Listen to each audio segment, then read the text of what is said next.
took me a little bit of time to work up the confidence to say it. My guilty pleasure. Hi guys, welcome back to my channel, and if you're new, welcome to my channel. My name is Stephanie Yates-Anyabwile, Steph Anya for short. I'm a licensed associate marriage and family therapist. This channel is for fellow therapists, those thinking of becoming therapists, and those who are just simply looking to create their best lives. Today's video, I would say, is mostly for that last group, but it kind of applies to all three. Today we'll be talking about owning my truth, admitting my guilty pleasures, and I'll tell you why that is very important as a therapist. So stay tuned if you're curious about what my 4 guilty pleasures are. What's on your mind? Okay, so I'm not gonna lie, I'm a little bit nervous about this video because the thing about guilty pleasures is that I do feel a little bit guilty about them, but one of the most important aspects of being an effective therapist is being congruent. Carl Rogers is a pioneer of person-centered therapy. Person-centered therapy gets rid of the authoritative relationship between a therapist and a client. It really values the client's view of their life and the solutions that they can create on their own just by having open conversations with the therapist, and by the therapist just being an understanding, non-judgmental, genuine person in the room. And that last piece, genuine, that is what congruent means. Carl Rogers really emphasized therapists being congruent. Being congruent means being authentic, loving yourself, no facade, not trying to be a blank space in the therapy room. And really it makes sense, because how can a therapist guide and help a client to loving themselves if the therapist doesn't love their self?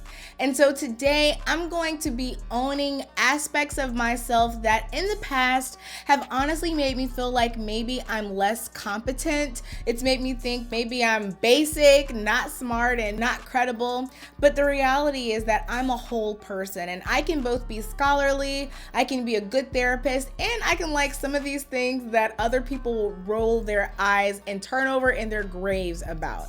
But today I'm owning it all. I'm gonna tell you the things that I love no matter the consequences. And what I'm hoping is that by admitting these things, being honest with myself, that it'll encourage you to do the same and to own all aspects of yourself regardless of anyone's opinion. So without further ado, let's jump into these guilty pleasures.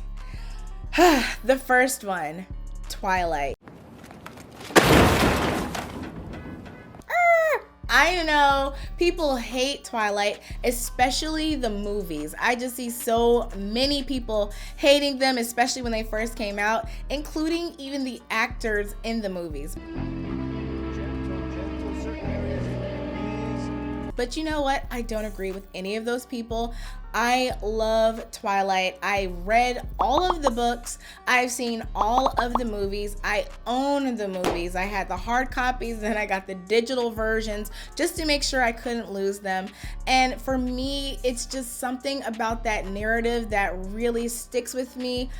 I just love love stories, which it makes sense why I ended up in this field, but I just love the idea of really self-sacrifice and really being very vulnerable to the person that you love. I mean, it's so symbolic to me to think about literally putting your life at risk to be with someone because you love them and you believe in them more than they even believe in themselves. And if you don't know what I'm talking about, maybe you need to watch Twilight, but the whole Bella Edward thing, it just really got to me. It stuck with me as a teenager, and until this day, I still love that story. Sister Wives. Some of you might not have heard of this show. It's a show on TLC. It's a reality show. There have been 14 seasons of this show, and it's about a polygamous family. There is a man, he has 4 wives and a ton of kids, some adopted, some biological. He's got grandkids now.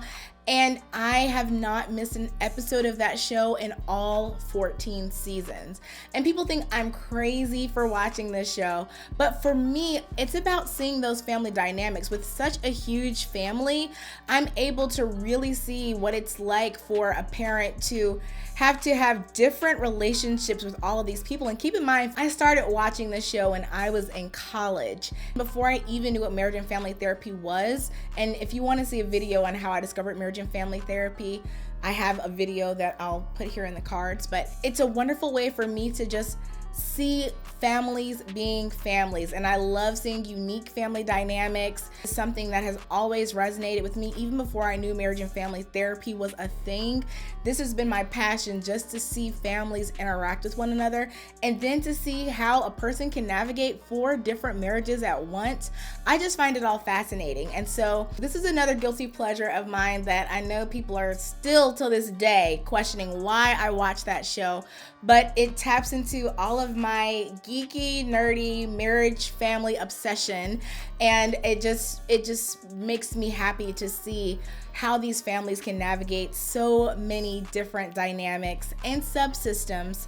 If you want to know what a subsystem is, check out my video on what marriage and family therapy is. This one I'm definitely nervous to admit, because I just feel like my group of people are just not going to be on the same page about this, but maybe some of you out there are. But I spent all of 2019 listening to the Jonas Brothers. I'll admit, when the Jonas Brothers were really popular the first time around, I was not a huge fan. I mean, you know, obviously they were on Disney, but I wasn't a huge fan. But when they came back last year, oh my gosh, the fact that Kevin had already been married, and then Nick and Joe got engaged and married around the same time, that is what got me hooked. I'm like, oh my gosh, you've got all these new people in the family, the in-laws, everybody trying to create new relationships with each other. That's what really sold me on the Jonas Brothers the second time around. I just really became obsessed with their love stories. So there are even fan accounts just about what they call the J sisters, who are the Jonas Brothers wives. I follow those accounts. Like, I'm more obsessed with seeing the wives than I am with the husbands, just because I'm so curious about what it's like for them being newlyweds and being part of this well-known established family, and now moving into it and having these new in-law relationships. You're seeing a common theme here. I am obsessed with family dynamics. And so whenever I have an opportunity to just really see one all the way through and be able to look at it through multiple facets, I can see it from this person's perspective, that person's perspective.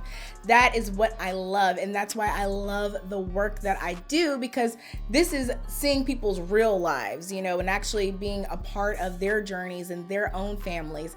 But it started out by watching these kind of shows and being invested in these kind of family dynamics that really showed me that this is something I'm very passionate about. I listened to the Jonas Brothers album nonstop in 2019.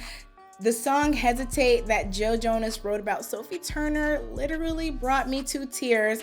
I was emotional at their concert. I paid for floor seats for the first time in my entire life. I was invested, and my friends make fun of me because they're like, when Stephanie likes something, she doesn't just like it, she loves it, she's obsessed with it, she grabs it by the horns. I'm an extremely passionate person when it comes to things that really activate, especially my passion and interest in family and love. Here's the biggest one that I saved for the end because it took me a little bit of time to work up the confidence to say it. But guys, I actually do keep up with the Kardashians. Wait, before you click off the video, I have to explain why.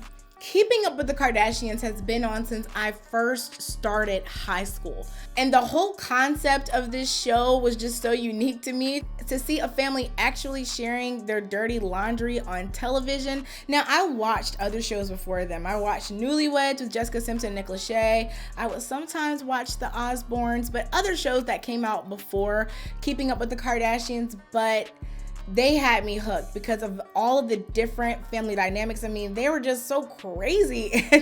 But at the end of the day, they still prioritized family. And these people who were willing to put so much of their business out there for the world to judge. And I mean, I was out there, I was judging. I was saying, you never should have said that. You never should have done that. I definitely was watching it and I was super invested. And so it's like I'd been following the family since I was so young, and then to see Kylie and Kendall grow up on screen as I was growing up, you know, to see Kylie become a parent. I mean, to see the transition from Bruce to Caitlyn, this family, divorces, affairs, infertility. There have been so many important topics that have been covered on that show just from living life. And these are things that, you know, being a high school student, even college, I didn't know many people who were talking about those things. I didn't know many people who were talking about infertility, who were talking about the effects of substance abuse, marriages. I just didn't know about these things. And so to see people sharing it, not from an objective perspective, but literally sharing, this is what's happening in my life right now.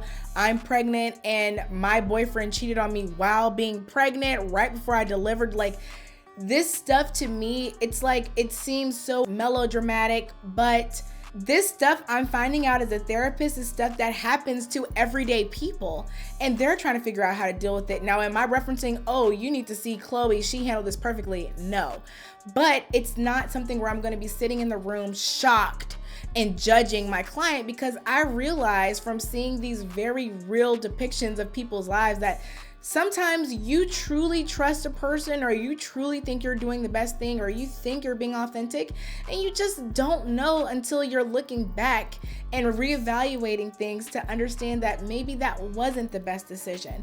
So I truly feel like these books, this music, these celebrities, even though these are kind of shunned pop culture areas, they have really informed me so much about what people go through behind closed doors. And that is tapping right into my passion for family and marriage dynamics. So those are my guilty pleasures. I'm glad to have some of them out there. I'm sure I have more that I didn't even think about. And I could say things like Harry Potter. I mean, I love Harry Potter, but a lot of people love Harry Potter. I don't really feel like that's a true guilty pleasure when you've got so many people in your community that love the same thing. But these other four things, I know I get so many eye rolls about them, and people have questioned my competence. Heck, I've questioned my competence for being so obsessed and invested in this pop culture phenomena. But I'm being honest with you all. I'm a human. I love things, even things that people would completely question my credibility for loving. But I'm keeping it real with you guys and helping you learn a little bit more about me, and celebrating 500 subscribers by giving you guys a taste of me and pulling back the curtain a little bit so that you don't see me just as a therapist, but also as a human being. I appreciate you guys for watching until the end of the video. I hope that you found this video interesting. Please like this video and comment what your guilty pleasure is. Do any of these things resonate with you? And if not, I'm just curious. Make me not be alone out here drowning in these waters. What do you love that people judge you for? Please comment that down below. Again, my name is Stephanie Yates-Anyabwile, Steph Anya for short. I appreciate you for watching until the end of the video. Thank you.